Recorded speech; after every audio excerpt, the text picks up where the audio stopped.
Hey guys, Yugioh here, and as you can see from the title and thumbnail, we got a very interesting topic today. But first, before we get into that, I just want to show you guys this is my final PSA submission at 50 bucks a card. Obviously that's really expensive to pay for each card, so this is the last one I'm going to send at this tier.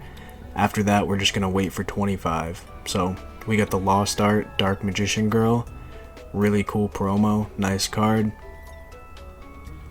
We got the Cloud A001, so from my last video you already saw this, but yeah, that's going to be going to PSA. Don't think it'll get a 10, but we can pray. More likely a 9 and maybe even an 8. So we got the Opus 1 Cloud. That's a really beautiful card. It's not the Wave 1, so we're going to make sure on the label it doesn't say Wave 1, but still a really nice card, and I think that has a really good shot at a 10. Next up, we got the Origami Trial Deck SP. So somehow these just disappeared from the market, so I just scooped one up and we're going to send it to PSA. Hopefully it gets a 10. But yeah, I really like Origami, and that's just a really nice card. Definitely the best Origami card, even though there's not that many of them. So yep, sending that. And this is the granddaddy of the whole submission. So Kanade Tachibana. So this is from Angel Beats, obviously. Really been hunting this card for a long time, and we finally got a hold of it. So as you can see, there is not a speck of whitening on this thing, but unfortunately I don't think it even has a 1% chance at a 10. So there is like some secret surface damage. You can see if you can see it. I'm just hoping that it slips through the cracks. We will see. I think honestly if I was grading it though, it would be a 9. So we'll see. Really praying for the 10. If we can get a 10 on this, I do have, you know, something huge. I'll show you guys in a sec. But yeah, really beautiful card either way. And if it does get a 9, I can't complain about that. So yep, this is what's going out. Just 5 cards, nothing too crazy. Yeah, here it is. So leave a comment. No one ever comments on these, right? So you have a really good chance. If that Kanade gets a 10, I will give this to one person that comments on this video. So I think 3 of these in 9.5, maybe 4. So yeah, I have a bunch of these. I figure I can give one away. It'd be pretty cool. So yeah, if you comment on this and I get a 10 on this card, I will give you this. So make sure you put that. There's probably going to be like 2 comments, so you got like a 50% chance of winning. Definitely do that. Anyways, yeah, this is my submission. And in the background, I'm just going to put some random booster box that I opened. You know, this was just cheap, and yeah, needed something in the background while I talk. So let's talk about Beckett versus PSA. So this is a really hot topic in the Weiss community. You have like die-hard fans on each side. Like some people will swear by BGS, and if you grade with PSA, they're trash, and they give everything 10s.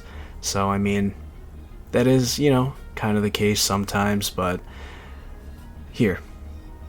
Still, how can you look at this and tell me a PSA 10 is trash? Look at this. Oh man, this card, too good, too amazing. But yeah, 10 on that, PSA 10. So yeah, for me, do I like PSA better than Beckett? No, I actually hate PSA, as surprising as that sounds.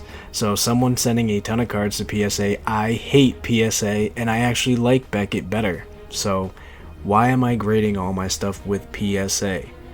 Well, the general market for almost every single other TCG besides Weiss, and even including Weiss, like you can try to deny it if you want, but people want 10s. That's just the end of the story. There's nothing, no secret, you know, there's not like some, you know, PSA Illuminati that's pumping up all the prices of PSA 10s compared to BGS 9.5s. That is just how it is. People want 10s. So people are going to say, like, you know, I've heard this argument too, like, oh, but BGS 10s always sell for more than PSA 10s and black labels destroy them. It's like, they do, but black labels and BGS 10s are not the norm. You have to understand, I've graded cards with Beckett, I've graded cards with PSA obviously, so when you're sending to Beckett, you're just not going to get that many 10s. That's just how it is. When you're sending a lot of cards to get graded, you have to base what you're doing on the average, not on like the best possible outcome. Yeah, you know, like if all my cards were black label 10s, every single one, of course I would only send to Beckett exclusively. I would never send to another company if every single card I graded was a black label 10. But in reality, the reason they're going for so much money is because you're not going to get those. Like, it's just not going to happen.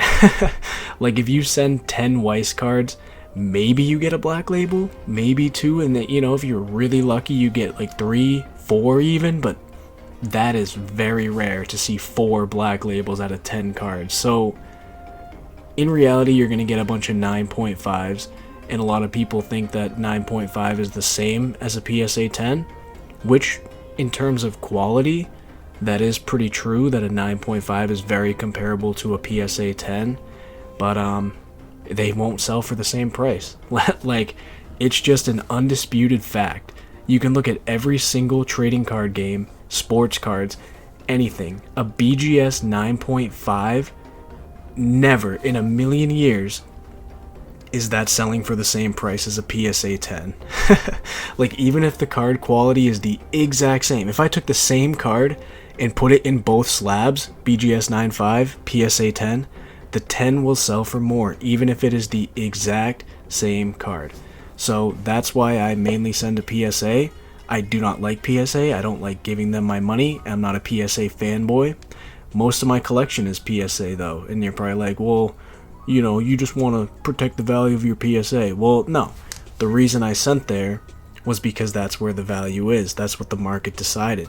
And Weiss doesn't have that many cards graded, so it hasn't really been fleshed out, but I guess only time will tell, but I'm almost 100% sure that people want 10s, they don't want 9.5s. So, I guess, yeah, that's really all there is to it.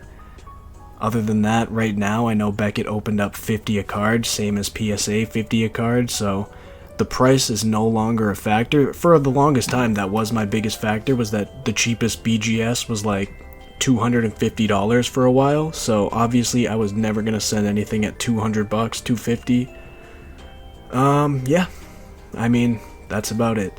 If you want to chase black labels, definitely go for it, but if you're grading like 50 to 100 cards, more than 100 cards, like, over time, you're gonna add up to way more value. So the average PSA gem rate is 40%, but for English Weiss, it's like 70-80% 10s. So if you get one black label, sure, you're gonna get a huge amount of money for it, but then if you were to get a bunch of 9.5s, you'll lose value there, right? So like on average, say you get 60% PSA 10s and 60% BGS 9.5s.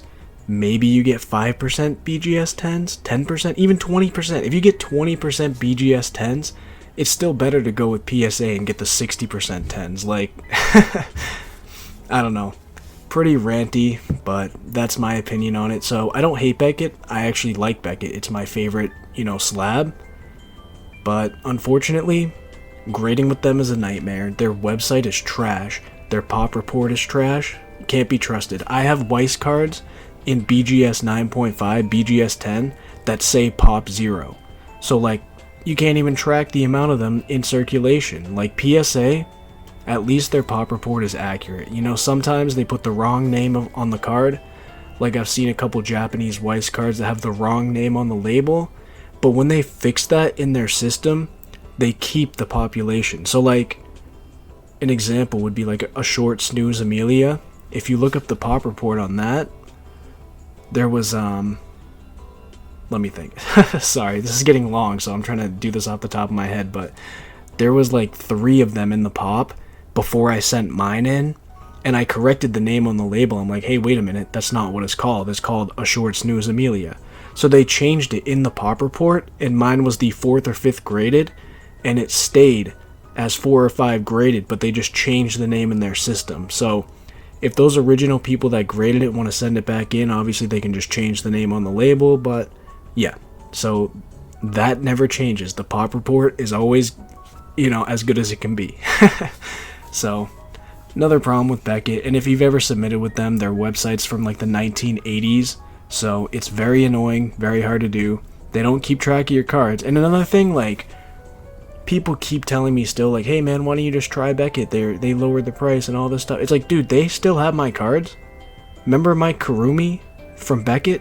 I sent in bulk before that Kurumi. I think that was 8-9 months ago. I sent in my cards to Beckett that long ago, and I don't even know if they have the cards. They haven't entered them into the system yet after 8 or 9 months. So there's no chance I'm sending them another card. And yeah. So if you're someone from the Discord and you're seeing this, or someone around that's telling me to try out Beckett, I already have. I've graded with them before, and they have my cards right now. So that's the story. I'm not giving them another cent. I'm not sending them another card until I get my cards back. And yeah. But yeah, overall, if you 100%, like, for a fact your card is the most perfect card in the world, sure, send it to Beckett, see what happens. Maybe you get a black label and you hit it huge. But there's some factors, like even centering. Like, if you get a 9.5 centering, if you get a 9 centering, the maximum grade you can get is a 9.5. And that has nothing to do with the condition of the card. That is just how it came off the printing press. So it's, for me, too risky. Don't want 9.5s. I just want 10s. And that's it. So that's why I send a PSA. I guess the best analogy for the one person still listening, you'll probably think this is clever, but so when you get a PSA 10, right? That's like getting 100% on a test. Like, you win. When I get a PSA 10, like, I got an A+, whatever, 100%, I'm the king, alright? That's the best possible score you can get. A Beckett 10 or a Black Label 10 is like those Poindexters that go for the extra credit and they want 107, right? Like, there's no point. What's the point of getting 107 on your test?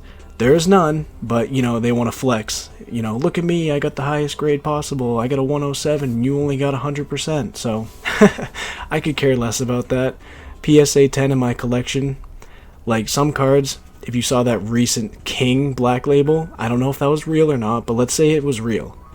You're paying $1,500 for that, when you can get a PSA 10 for, like, $200, $250 maybe. Like, it's not worth it. Why are you paying 7 times the price, 10 times the price on some cards? It's not worth it. So, for me, as a collector, as a flipper, as an investor, as a stonker, as a market manipulator, as a scalper, PSA is the move. I don't like them, but that's how it goes. No one likes everyone that uses PSA, no one likes PSA. So, that's just how it goes. Pretty ranty, I know, so hopefully you got something out of this. I have no clue. I'm gonna listen to this back. Maybe I'll delete the whole thing. Who knows? Maybe I'll post it. We will see, I guess. So yeah, anyways, I'm just gonna let this thing run in the background of me opening some cards, but hope you got something out of it, and see ya.